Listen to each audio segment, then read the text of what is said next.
at the top we were talking about why these influences are important. Yeah. Right. I was just thinking about that, about all these different things that you play influence the other things. Yeah. So like why it's important to have influences in different places is because when I listened to Leonard Skinner, it taught me how to construct a guitar solo and construct the song to be exactly like this.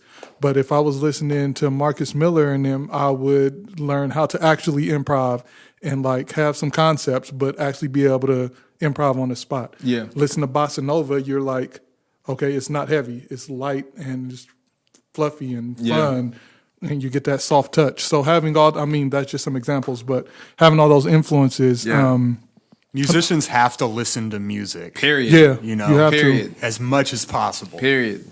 Especially if you're trying to get a thing, because I feel like when you're listening, and you're right, we do need to wrap up, but and this could probably be a whole other podcast topic. That what I've learned is that learning a genre of music is not just about learning the style of the music. It's also about understanding and learning the cultural context of the music. Yes. And learning the history of the music and where it comes from. Because even like I grew up in church, right? But I didn't have a huge history of gospel music because my dad we didn't have the music and all that stuff. But when I got grown and started playing in church, one of the things that I realized was there's a whole catalog of stuff that I don't know that is what has brought us to where we are and the reason why we do the things and why the guys who are making better musical choices than I am are making them is because they have this whole foundation to stand on that I ain't never heard. Like, I don't know why you decided to do that right there and why it works so well. It's because there's been 3 generations of musicians who figured it out. Then now you get that foundation, you know what I'm saying? You have the benefit of that. Right, and one of the things that a musician told me when I was like, yo, I'm trying to get this thing, he was like, oh, just be around.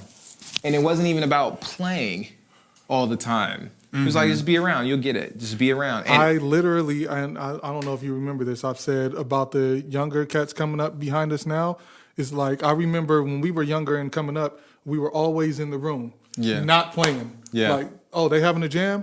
I'm in there.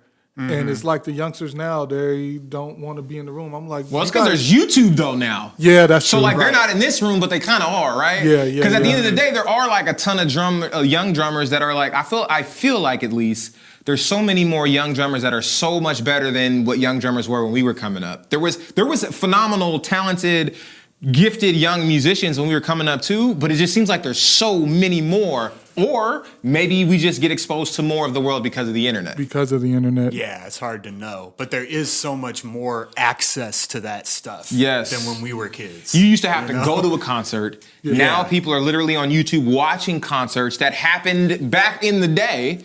Yeah. It's nuts. Yeah. You guys are lucky.